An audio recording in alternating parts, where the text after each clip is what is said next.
Hi, this is Derek Murphy of creativity.com. I showed you my t-shirt just in case you didn't see it. It says cat riding a unicorn, which is a way to introduce the topic of Guerrilla Publishing, which is the name of the book that I just finished a week or two ago, put it up on Amazon. Um, it's a little bit about the way I've been publishing fiction the last year. I think I've been talking about book marketing for about 5 or 6 years since I started doing cover design and really focusing on helping authors publish books. And I put out a few guides on marketing or formatting or design, um, but it's been a while and things update and change quickly. And in 2016, I started publishing my own fiction for the first time. So that really let me test everything out. Previously, I would be giving recommendations or helping authors, but I didn't have all the data. I didn't have control over all the numbers and what was actually going on. So now that I have been publishing some fiction, I can really test fiction, nonfiction, and all of the attributes that go into launching a book and marketing a book and really see what's working and what's not. The point of Guerrilla Publishing, which is this book, the point of it is to launch faster. Like I was working on a course that was a 21-day bestseller author platform, and all the stuff I've done previously, like I put out Book Marketing is Dead a couple years ago, and the main point was book marketing is kind of a waste of time. Like when you're going out and telling people about your book, authors think that's marketing when they're trying to basically tell a cold lead, like tell a stranger, start up a conversation, pitch them on your book and hope they buy it. I don't think that's good marketing. It's also not a great way to build relationships with other people. You always want to be treating people, especially online, like real people, not just as a potential customer or client. So I don't think a lot of the stuff that most authors are doing and qualifying as book marketing actually works, which is kind of interesting because a lot of authors, that's what they think book marketing is. So a lot of authors are willing to pay people to do that for them because they don't want to do that kind of stuff because it feels really uncomfortable to go up to strangers and ask them to buy your book.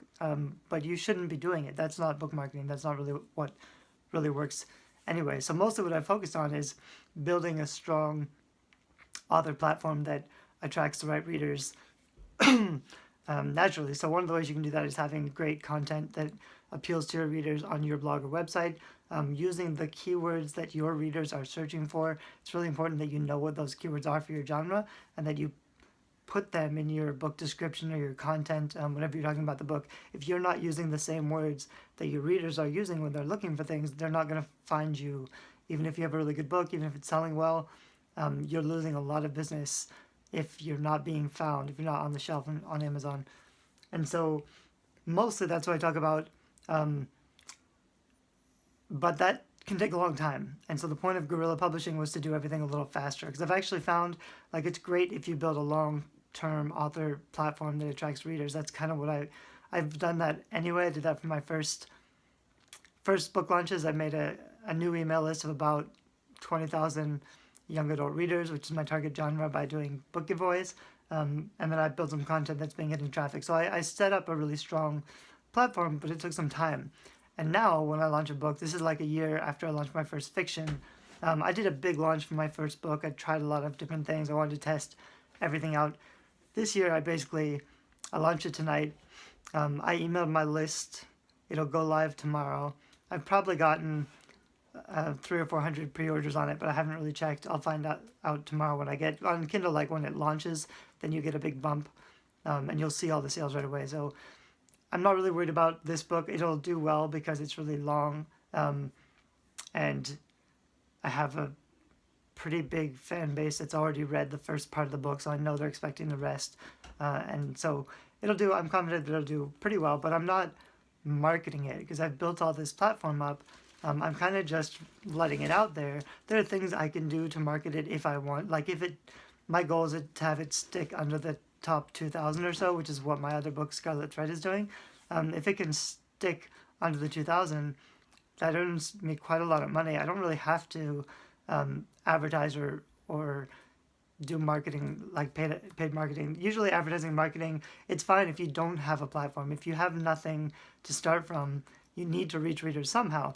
So that's okay, but you don't want to keep doing that for every book launch because you want to have your own way of reaching readers directly without having to pay someone else to access those same readers. So for me, like I built my platform, I launched some books pretty well.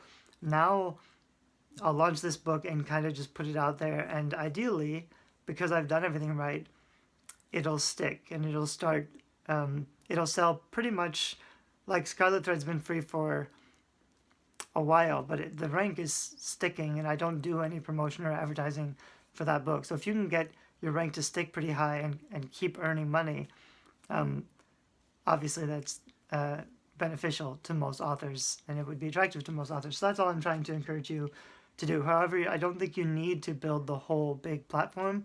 The original subtitle of this book, Guerrilla Publishing, was How to Launch a Bestseller in 3 Days, because you can start with zero platform and build the type of content that attracts readers in a couple of days, spend some money on Facebook ads to reach those readers, and get a big list pretty quickly. There are also ways to get your books to show up on Amazon when you launch, or to do well. You can do a little bit of paid advertising.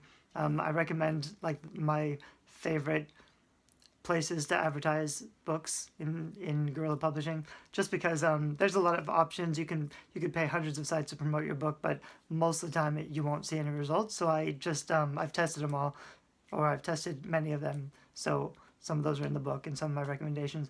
I'll do that eventually. Like I'll soft launch this book and see what my readers think of it. I'll start getting reviews. I'll probably do a free day next week. I set it at $2.99, so eventually I would either do a big free campaign and try to reach more readers, which was great for building a platform, and I did a lot of that in my first 4 books. But actually now I probably don't have to focus on free so much. Now I could just, and it's huge. This novel is like 450 pages. So that's kind of a nice thing on Amazon. If it shows the page number, and if it's a really high page number, there's a higher perceived value. So I could charge $2.99 or $3.99 for this book, whereas if some of my books are like 150 to 200 pages, even 99 cents, people will be a little skeptical, because they're considering, how many extra words am I going to get for this price point. Anyway, I'm going to stop this video here. If you're interested, I wish I could, here's my cat climbing on my desk. It's kind of funny, I don't have a pet. They say YouTubers should use pets because they humanize you, and this is my parents' cat. Anyway, maybe that'll help. You can check out the book on Amazon. If you don't want to buy it for $2.99, that's fine. I have it for free on some of my websites, so you can track it down and get a copy. Thanks.